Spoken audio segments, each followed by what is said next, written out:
capítulo 6. Vamos a ver hoy sobre la vanidad de ganar y conseguir honor. Y esto se basa en el tópico de las posesiones. Regresamos al tópico de las posesiones que ya el predicador ha venido hablando en Eclesiastés desde el capítulo 5:10. Desde el capítulo 5:10 al capítulo 6:9 se está hablando del tema de las posesiones, o sea, el dinero. Entonces, quiero ver cómo las personas tratan de conseguir honor, el énfasis, tratan de conseguir prestigio a través de lo que tienen en la vida, específicamente con las posesiones. Eso es lo que vamos a ver hoy. Todo el capítulo, la segunda parte vamos a ver sobre la realidad de nuestra condición humana.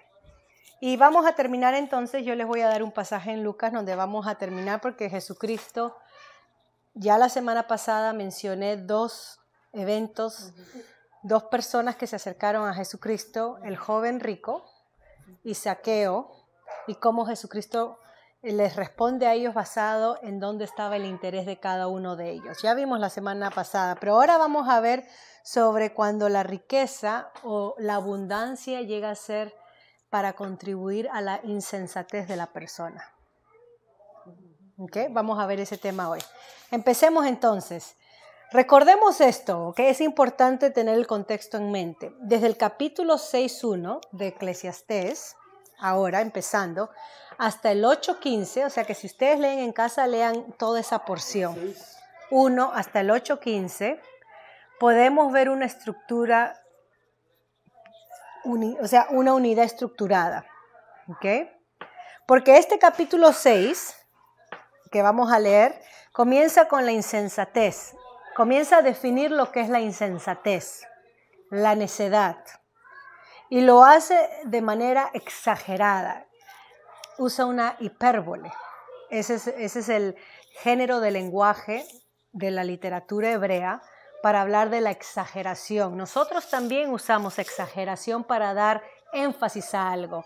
Obviamente cuando enfatizamos algo no queremos decir que se tome literalmente, pero damos énfasis al sentido. Por ejemplo, si ustedes me escuchan y me preguntan a mí cómo tú te sientes estando embarazada, yo le digo como una persona que pesa 1 tonelada. Literalmente yo no peso 1 tonelada, pero mi exageración sirve para dar énfasis a mi realidad, a mi condición de cómo yo me siento.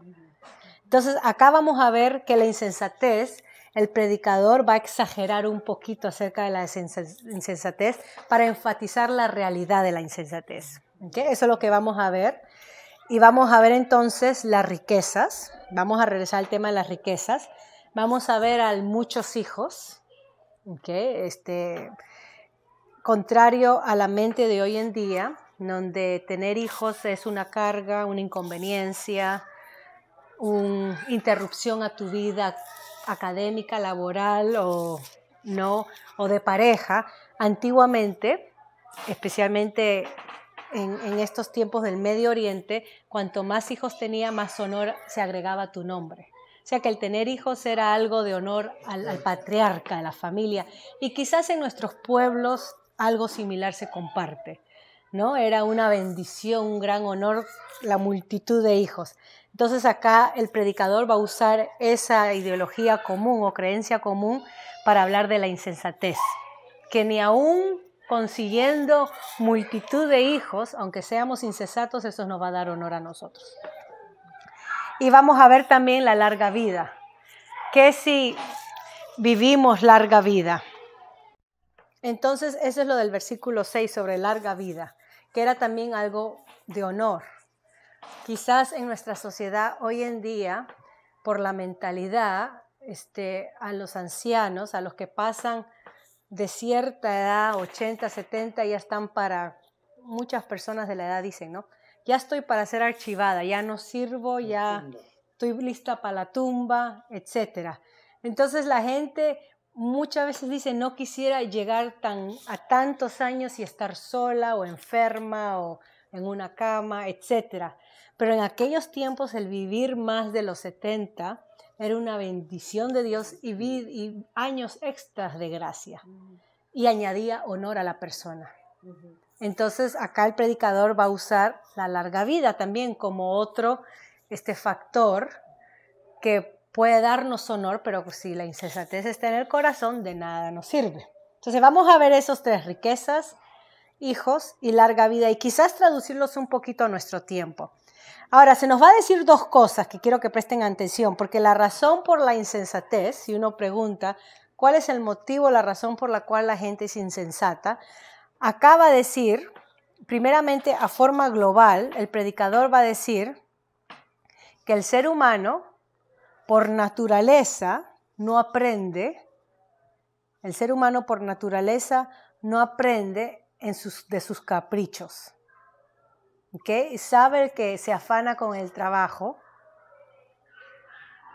y en vez de disfrutar de lo poco que tiene, quiere más y al final no vive, no sabe vivir, pero trabaja, o sea, no trabaja y vive, y el motivo es el vivir, no el trabajar, pero vive para trabajar. Se consume haciendo cosas, obteniendo cosas. Entonces esa es una insistencia humana que caracterizada por la insensatez. El segundo es que el hecho de que la humanidad caída, la humanidad que no considera a Dios, nunca va a estar satisfecha con lo que tiene. ¿Okay? Con las cosas físicas que tiene. Ese es capítulo 1 y capítulo 2. Cuando Dios no es considerado, entonces vamos a esperar que las cosas materiales o que las personas llenen nuestras necesidades, o nosotros mismos somos autosuficientes y necesitamos llenar nuestras propias necesidades, y nos damos cuenta que al final no llegamos a satisfacer ese anhelo, esa necesidad de nuestra alma. Porque Dios es el único que puede llenar el hueco, el vacío que nuestra alma necesita. Así hemos sido diseñados. ¿Okay? Entonces la persona que no considera a Dios siempre va a estar insatisfecha, no va a tener contentamiento con las cosas. Entonces, en el versículo 12, cuando terminamos este pasaje que voy a leer, van a ver que se hace una pregunta. ¿Qué significa todo esto? Una pregunta importante acerca de cuál es el significado de la vida. ¿Okay? Es la misma pregunta que se hace en el capítulo 1:3, en el 3:9 y 5:16. En el 5:16, voy a leerlo, dice: este también es un gran mal, que como vino, así haya de volver, y de que le aprovechó trabajar en vano. ¿De qué le aprovechó trabajar en vano? 5:16. 3:9, estoy retrocediendo. Dice: ¿qué provecho tiene el que trabaja de aquello en que se afana? 3:9 se la pregunta. Y capítulo 1, versículo 3. ¿Qué provecho tiene el hombre de todo su trabajo con que se afana debajo del sol? Entonces, la pregunta no es para qué trabajar y seamos unos ociosos como ya hemos estudiado. La pregunta tiene que ver con cuál es el propósito de la vida. Porque si mi vida se resume al trabajar y al obtener, entonces ¿de qué vale vivir? ¿Me entiendes? ¿De qué vale vivir? ¿Qué significa todo esto? ¿Dónde está la ganancia si solamente somos robots? Donde siempre hacemos lo mismo de lunes a viernes, de lunes a sábado, y lo que me interesa es acumular, pero no sé vivir, no sé disfrutar, no sé temer a Dios, no sé compartir. ¿De qué me sirve afanarme? ¿Será eso el propósito de la vida? Y nuevamente lo vuelve a preguntar acá en el versículo 12 del capítulo 6. Entonces, permítanme leerles brevemente, son 12 versículos, capítulo 6. Hay un mal que he visto debajo del cielo y muy común entre los hombres, el del hombre a quien Dios da riquezas y bienes y honra, y nada le falta de todo lo que su alma desea, pero Dios no le da la facultad de disfrutar de ello, sino que lo disfrutan los extraños. Y nosotros decimos: nadie sabe para quién trabaja. Esto es vanidad y mal doloroso. Aunque el hombre engendrare 100 hijos y viviere muchos años, y los días de su edad fueran numerosos, si su alma no se sació del bien y también careció de sepultura, yo digo que un abortivo es mejor que él. Porque éste en vano viene y a las tinieblas va, y con tinieblas su nombre es cubierto. Además no ha visto el sol ni lo ha conocido, más reposo tiene este que aquel. Porque si aquel viviera 1000 años, 2 veces, sin gustar del bien, ¿no van todos al mismo lugar? Todo el trabajo del hombre es para su boca y con todo eso su deseo no se sacia. Tomen atención a eso que se está repitiendo, que su deseo no se sacia. Porque ¿qué más tiene el sabio que el necio? ¿Qué más tiene el pobre que supo caminar entre los vivos? Más vale vista de ojos que deseo que pasa. Nuevamente deseo. Y también esto es vanidad y aflicción de espíritu. Respecto a lo que es ya mucho que tiene nombre, y se sabe que es hombre y que no puede contender con aquel que es más poderoso que él. Ciertamente las muchas palabras multiplican la vanidad. ¿Qué más tiene el hombre? Porque quien sabe cuál es el bien del hombre en la vida, todos los días de la vida de su vanidad, los cuales él pasa como sombra. Porque ¿quién enseñará al hombre que será después de él debajo del sol? Y ahí está la pregunta nuevamente que hace énfasis en cuál es el propósito o el significado de la vida. Veamos brevemente entonces estos versos, estos 12 versículos, porque estamos repasando la misma frase que se repite de rebajo del sol, ¿no? Un mal, una injusticia que observa el predicador como sociólogo debajo del sol. Y debajo del sol nuevamente son los valores y las perspectivas humanas sin considerar a Dios, que eso hemos venido recalcando. Ahora, ¿cuál es esto? Y habla de Dios, menciona a Dios. Dice que Dios ha dado. ¿Le podemos echar la culpa a Dios porque el hombre no sabe disfrutar de los bienes que Dios le permite tener? Pero no está hablando de ese sentido, aunque muchos sí le echan la culpa a Dios por sus pérdidas, porque son miserables, por sus malas decisiones. Mucha gente le echa la culpa a Dios. Pero acá lo que el predicador está haciendo o se está refiriendo es a la soberanía de Dios en la vida humana y en los asuntos. Si Dios no es considerado en la vida, Él me ha diseñado de tal manera de que aunque yo gane millones de dólares, dinero, yo no sea feliz. Porque la manera en que Él nos ha diseñado como seres humanos es que nuestra felicidad sea completa con Él. ¿Me entiende? Entonces el predicador está haciendo la pregunta, entonces, ¿de qué vale que Dios dé bienes a la persona cuando la persona no va a saber disfrutarla? Y ojo, el énfasis está, claro, no va a saber disfrutarla porque la persona ha escogido dejar a Dios a un lado. Entonces, esa es la cuestión, ¿no? Que Dios da riquezas, pero Dios no nos ha hecho, no nos fuerza a que lo temamos a Él, no nos pone la pistola en la cabeza y nos dice, cree en mí y teme en mí. Dios nos ha dado la facultad de tomar decisiones y de querer responder a Él en fe y en temor y en obediencia o de rechazarlo. Pero en la gracia de Dios, Jesús habló que Dios da lluvia tanto a inconversos como a conversos, tanto a buenos como a malos. Dios da la lluvia.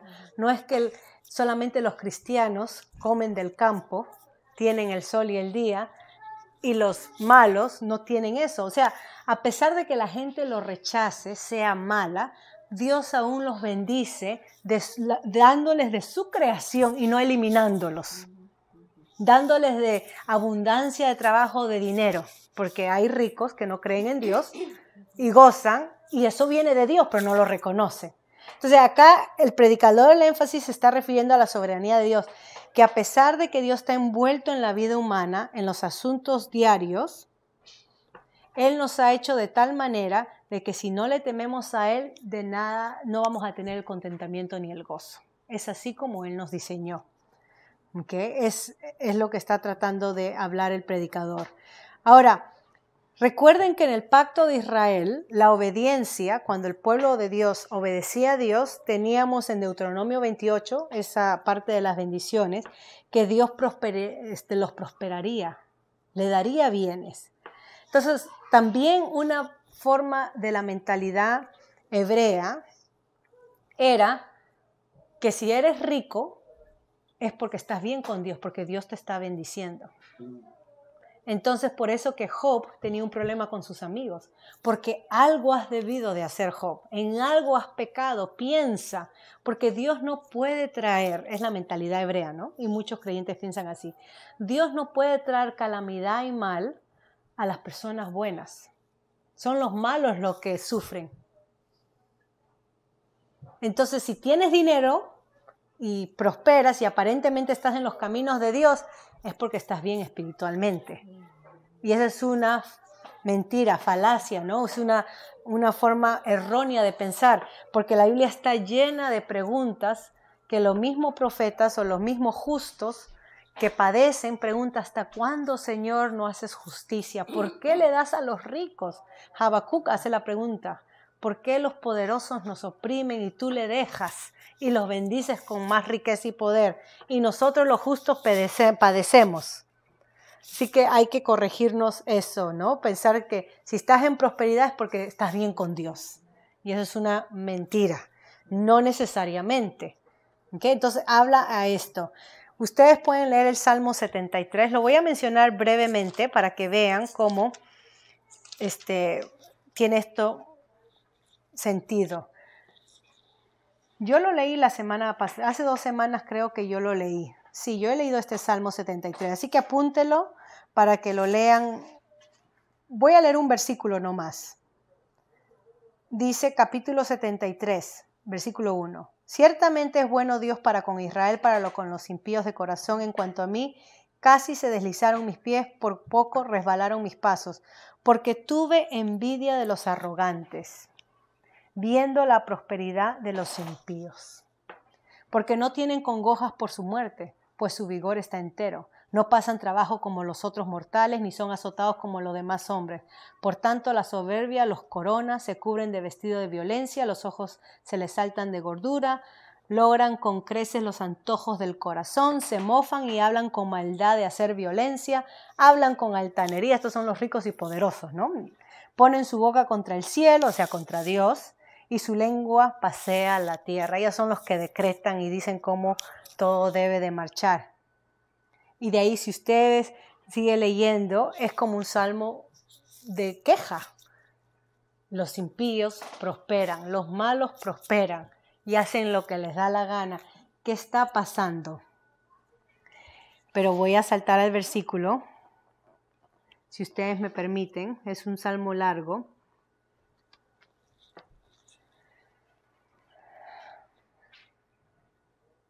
Versículo 27. Miren la justicia de Dios. Porque he aquí, por favor lean el Salmo para que entiendan el contexto.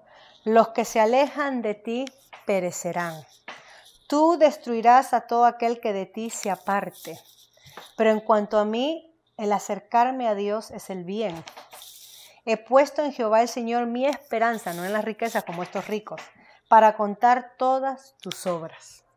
O sea, después del salmista quejarse, es un cántico, ¿no? Un salmo que habla sobre la realidad de la humanidad, que no siempre los justos prosperan, los malos también prosperan, pero por lo general son los malos los que tienen poder, dirigen el país y oprimen a los justos y a los pobres.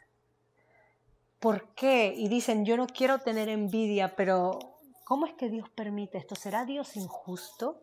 Y claro, el versículo 27 dice: no, porque Dios los juzgará. Dios les permite ese tiempo, Dios les da esa abundancia, Dios les permite el poder, pero al fin es Dios quien los va a juzgar. ¿Y saben quién es un caso típico que llegó a entender eso en la carne? Nabucodonosor. Después de que él se exaltó soberano y se paseaba por sus palacios, por el balcón de sus palacios, y decía: no hay como Babilonia, ¿no? Babilonia era el reflejo de quién era él, de la gloria. Él era, pero endiosado él, ¿no? No hay Babilonia, yo la he hecho, yo la he magnificado, y se paseaba todo él en pompa, hasta que Dios lo redujo a ser una persona que perdió el conocimiento, o sea, un loco. Se volvió como una bestia, bajó lo más bajo que pudo, cuenta Daniel en el capítulo 3, que comía como las bestias del campo, creció uñas, creció pelo, una persona abandonada, de tener todo el esplendor y ser poderoso, a ser un mendigo olvidado. Entonces Nabucodonosor, cuando entró a su sentido, mire lo que declara Daniel capítulo 4. Este es importante leerlo, porque va con lo que acabo de leer del Salmo. Daniel, que después de los Salmos Proverbios, Eclesiastés, Isaías, Jeremías. Mire lo que dice Ezequiel, Daniel 4. 36 y 37. Exacto. ¿Qué dice esos versículos 36 y 37?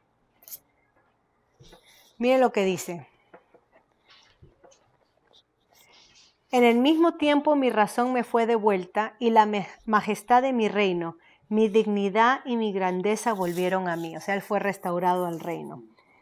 Y mis gobernadores y mis consejeros me buscaron y fui restablecido en mi reino y mayor grandeza me fue añadida. Ahora yo, Nabucodonosor, alabo, engrandezco y glorifico, ya no a él, como lo había hecho con su estatua, al Rey del cielo, porque todas sus obras son verdaderas, y miren ahí, y sus caminos justos. Ese es el énfasis, porque cuando nosotros vemos la injusticia triunfar, lo primero que hacemos es cuestionar a Dios. ¿Por qué Dios permite? Cuando vemos la opresión reinar, lo primero que hacemos es cuestionar, si Dios existiera, no haría esto. Eso es lo primero, y eso es lo que hace el salmista en el Salmo 73. Pero Dios no tiene tiempo, nosotros sí. Y Él tiene un tiempo determinado, como lo dice acá, mira, y sus caminos justos, y Él puede humillar a los que andan con soberbia. Pero antes de eso, el versículo 34, ustedes deben leer todo el capítulo porque él habla de su propia experiencia. Dice él, mas al fin del tiempo yo, Nabucodonosor, alcé mis ojos al cielo y mi razón me fue devuelta y bendije al Altísimo y alabé y glorifiqué al que vive para siempre. Y miren ahí, al que vive para siempre. ¿Sí? Dios no vive en nuestro tiempo. O sea que si yo no veo o experimento justicia en mi tiempo, eso no significa que Dios sea injusto. Eso significa que no es su tiempo. ¿Me entienden? Sino que yo en mi mente limitada cuestiono por qué no sucede en mi tiempo, cuyo dominio es repentino y su reino por todas las edades. Dios no tiene tiempo. Dios es eterno. Sí, es una doxología, ¿no? Como un canto final de alabanza. Entonces, si yo no veo la justicia reinar en mi tiempo, no debo de cuestionar a Dios, aunque eso es lo primero que me salta la duda, ¿por qué Dios permite? Es que Dios al final hace justicia, pero quizás yo no la vea, porque quizás no sea en mi tiempo. Nabucodonosor, por gracia de Dios, pudo ver, pudo experimentar cómo Dios fue justo y quiso devolverle entonces todo lo que él no se merecía, porque él se paseaba como pavo real, si ustedes leen los escritos. Entonces, es la soberanía de Dios. Dios ha dado, la facilidad de poder gozar de las cosas cuando Él es considerado. Esa es la condición. Vamos a vivir, vamos a trabajar, pero si yo no considero a Dios, voy a ser una miserable y no voy a saber gozar de las cosas. Si yo considero a Dios y temo a Dios, voy a saber vivir y gozar de las cosas y disfrutar de mi trabajo. Ese es el contraste que acá se está haciendo. Gocemos de la vida diaria, pero mi confianza tiene que estar en honrar y temer a Dios, y eso significa obedecerlo. ¿Okay? Eso es lo que está hablando en estos primeros versículos. Sigamos. El versículo 3 al 6 habla sobre la honra, donde uno trata de tener honra, ¿no? Un hombre puede tener muchos hijos y pensar, eso me va a dar honra, eso me va a hacer, va a decir lo macho, lo bueno que soy como hombre. Pero acá vemos que ni siquiera eso da satisfacción a la vida, porque la persona, el hombre, puede tener 100 hijos y ninguno estar con él. Puede tener hijos regados que no estuvo para sus hijos y al final en su vejez muere solo. O sea, el tener hijos no da más sabiduría o menos sabiduría, o da más honra o habla eso, porque la vida sigue siendo vana y sin importancia cuando Dios no es considerado. Se habla también se menciona un funeral. Ven ahí en el capítulo 6. Y habla sobre el contraste que es mejor un abortivo. Bueno, antes de ir tampoco haya sepultura. Se habla de muchos años, ya he mencionado esto. ¿okay? Que también es bendición, pero no puede proveer beneficio permanente los muchos años. Y también habla sobre tampoco haya sepultura, versículo 3. Y antiguamente los funerales eran bien elaborados, se preparaban especies y era todo un ritual. Se sepultaba a la persona, no se quemaba, no se hacía, se sepultaba. Entonces dice, cuando una persona no se le da, nosotros decimos cristiana sepultura o una sepultura adecuada, eso era visto como una fatalidad porque se preparaba para la otra vida, ¿no? Unas desgracias que se hacía contra el muerto. Entonces acá está diciendo el versículo 3 de Eclesiastés, que dice, miren lo que dice.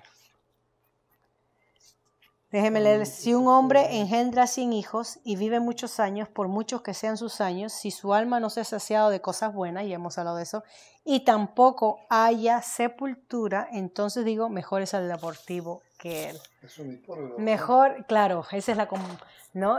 Mejor es el bebé que no nació que el que sí nació, vivió largo tiempo con muchos hijos y al final no tenía ni un lugar donde caer muerto, ¿no? O donde caer muerto literalmente, porque no se le dio la sepultura adecuada. Y eso es la insensatez. Eso es lo que nos provee la insensatez. La insensatez nos provee, si me permiten así resumir, el trabajar y afanarnos y no disfrutar. Insensatez. La insensatez nos provee pensar que el prestigio, el honor es engendrando hijos, que eso va a añadir a nuestro buen nombre, a nuestro buen apellido y al final desgracia y no añade ni me hace nada. Pensar que si viviera bastante tiempo seré feliz, tampoco. ¿Y por qué la insensatez produce eso? Porque la insensatez es una vida cuando no Dios es considerado. Ya se ha repetido eso. ¿Okay? Eso es lo que es la insensatez. ¿Okay? Y se menciona que no hay reposo, va a la oscuridad. Y entonces se usa aún si viviere 2 veces 1000 años, versículo 6. Ahí está la hipérbole, la exageración. Aún si viviere cantidad de tiempo. ¿Okay? Y 1000 años es un símbolo de llenura o totalidad. ¿En qué resume? ¿No van todos al mismo lugar? Al final, todos mueren. Al final, aunque su vida se alargue, todos van al cajón. Todos se van a, ¿no? Van a dar la bienvenida a la muerte, así que no hay nada que los salve. Sigamos entonces para ir y ya estar terminando. Versículos 7 al 9. Todo el trabajo del hombre es para su boca, sin embargo, su apetito no se sacia o su deseo. Entonces, ¿cuál es la ventaja entre el sabio sobre el necio? ¿O qué ventaja tiene el pobre que sabe comportarse entre los vivientes? Mejor es lo que ven los ojos que los que el alma desea. También esto es vanidad y correr tras el viento. ¿De qué está hablando acá? Y acá, esto puede ser una poesía, ¿ok? Porque el hombre no es un animal, pero los animales luchan para comer. Sobreviven para comer. Pero nunca los animales pueden comer lo suficiente para tener satisfacción permanente, porque al poco tiempo tienen hambre. Tienen que estar cazando y siempre, ¿no?, buscando cómo descansar, guardar energías, pero vuelven a tener hambre. Y entonces acá compara un poco con la vida del hombre cuando esa es su rutina. Trabaja, come, se reproduce, muere, ¿no? La misma rutina, la misma rutina. Entonces, tanto los sabios como los necios están bajo las mismas pruebas del mundo caído. ¿Ok? Tienen las mismas luchas. Y al final, la mayoría o todos los hombres quieren más de lo que tienen. Porque aun cuando tienen mucho, en su mente aún todavía eso no es suficiente. Si nosotros podemos considerar, ¿tanto dinero tiene esa persona? Ya es bastante, yo me retiraría ya no trabajaría, no sería esclavo porque con esa mensualidad, qué rico, me iría a Barbados, ¿no? A vivir, a descansar, a disfrutar. Y la cosa es que cuando estamos en el mismo lugar, no pensamos así, pensamos, necesito más. Hay que pagar más mis lujos. El jet sale caro. La casa no sé dónde, en Monte Carlo sale caro. Entonces, como adquiero más, ya hemos hablado de eso en las posesiones, entonces necesito más. Entonces ya no lo miraba como cuando era una persona simple y común y decía, si yo tuviera tanta cantidad me retiraría y gozaría de los bienes. No, porque cuando llegue esa cantidad pienso que eso no es suficiente por todos los lujos que me he acumulado. Entonces el ser humano, cuando tiene más, aún no es suficiente. Esa es una realidad. Y eso es vanidad. Terminamos entonces los versículos 10 al 12. Y entonces vemos la lucha que hay entre el ser humano y Dios. ¿Okay? Si la vida no se resuelve o si el significado de la vida no se halla en Dios, entonces ¿por qué el ser humano lucha aparte de Dios? ¿Por qué el ser humano contiende con su Creador? ¿Cuál es la ventaja de ser un ser humano si estamos en la lucha? Y esa es la repetición que viene hablando Eclesiastés, ¿okay? Desde el principio. Ahora, las Escrituras presentan que Dios es justo, que Dios es misericordioso y que Él es el único que puede darnos verdadera alegría o satisfacción duradera. Él es el único, porque así nos creó. Sin Él, la vida es vana, difícil, amarga. Queremos más, estamos en esta carrera, eso es lo que está concluyendo acá. Entonces, ¿por qué el versículo 11 dice cuando hay muchas palabras aumenta la vanidad? ¿Qué quiere decir eso? Y es un juego de palabras que tiene que ser con hablar y hacer mucho. Aquellos que hacen mucho tienen la tendencia a hablar mucho. Y piensan así quizás, ¿no? Recuerden que estamos en el contexto de los libros de sabiduría de Israel, que el consejo es en Proverbios y acá en Eclesiastés, habla menos, calla menos, porque el necio le gusta elogiar, hablar, exagerar con su boca y por eso muestra su insensatez, su necedad. ¿No? Nuestra tendencia, ya hemos hablado sobre el mucho hablar. Entonces, el hablar revela nuestro carácter y nuestros motivos. Eso es lo que está hablando. Entonces, cuando hay muchas palabras, nos revelamos realmente quiénes somos. Entonces, la pregunta es, la acertación es, aumenta la vanidad. ¿Y qué ventaja hay entonces para la persona? Hay dos quienes en el versículo 12. Porque ¿quién sabe lo que es bueno para el hombre durante su vida en los contados días de la vana vida? Y nosotros podemos decir Dios. Dios es el único que sabe lo que es bueno para nosotros.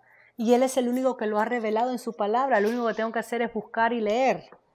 Los pasará como una sombra, pues ¿quién hará saber al hombre lo que sucederá después de él bajo el sol?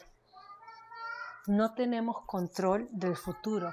No sabemos lo que está en el más allá. No sabemos. Podemos afanarnos y trabajar y después ver, como dice el versículo 1 o 2 del capítulo 6, para que otro lo disfrute. Para que otro que no trabajó tome ventaja de lo que uno sí trabajó. Termino ahí entonces. Lucas, el pasaje de Lucas. Ya he mencionado sobre la parábola que hace nuestro Señor Jesucristo en el capítulo 12, versículo 13 al 21, sobre el rico insensato. Pero antes de dar esta parábola, no voy a hablar de la parábola porque ya he hablado. Nuestro Señor Jesucristo dio esta parábola porque vinieron dos hermanos peleando o luchando por la herencia. Y miren lo que dice, versículo 13 de Lucas 12. Le dijo uno de la multitud: Maestro, di a mi hermano que parta conmigo la herencia. Mas él le dijo: Hombre, ¿quién me ha puesto sobre vosotros como juez o partidor? Y les dijo nuestro Señor Jesucristo, mirad y guardaos de toda avaricia. Ahí está la palabra clave. Porque la vida del hombre no consiste, nosotros podemos decir, porque el significado de la vida, porque el valor de la vida o lo que da dignidad a la vida, no consiste en la abundancia de los bienes que posee. ¿Cuántas personas piensan que porque manejan el tipo de carro tal o tiene una casa en la calle tal o de este tamaño tal, eso le da valor a su vida? O le da un estatus, o lo pone una jerarquía de clase social alta, porque maneja tal carro, o porque tiene tal casa, o porque tiene tantos acres, lo que sea, piensa que eso es el reflejo de la persona. O sea, si mi casa es grande y lujosa, eso significa que yo soy grande y muy sofisticada y muy de la high class, muy lujosa. Y nuestro Señor Jesucristo está diciendo error, y eso es muy humano en caer, ¿eh? Porque uso marca tal o carro tal, o zapatos, y podemos dar, ustedes pueden llenar la lista, eso me hace sentir que yo estoy allá en las nubes, ¿no? Soy ahí una celebridad más, y más si lo pongo en Facebook, todo lo que tengo y todo lo que no. Pero Jesucristo, nuestro Señor, dice, porque el significado de la vida no consiste en esto. No está diciendo que es malo tener, está diciendo cuando nosotros conectamos nuestro significado a lo que tenemos, ahí está la avaricia. Y eso es la raíz de la avaricia. Cuando yo pienso que tener ese estilo de carro me da a mí este valor, avaricia.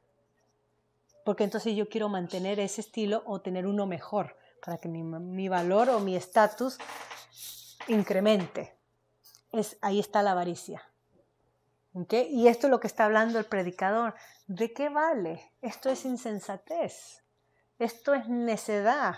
Aunque vivas 2 veces 1000 años siendo rico, ¿de qué te vale? Al final Dios hará justicia. Y si te portaste mal, allá te va a juzgar. Con más razón porque te dio más. Y entonces ahí viene la parábola de este rico insensato, que ya hemos hablado. Que decidió decir, me voy a retirar porque he trabajado, tengo muchos bienes, y no sabía que esa misma noche venía la pelona a llevarse su alma.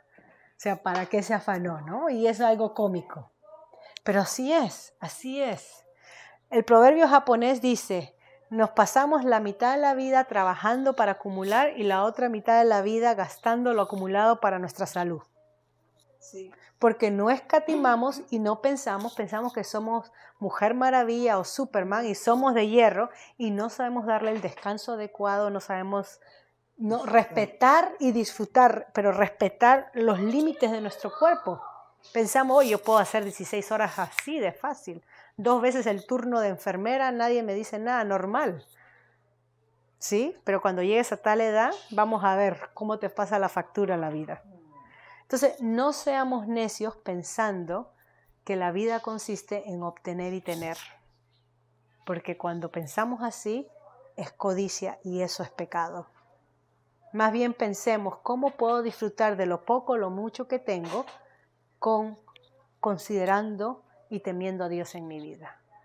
Y eso cambiará radicalmente de la forma como uno haya contentamiento y satisfacción. Ahí termino, la próxima semana empezamos con el capítulo 7.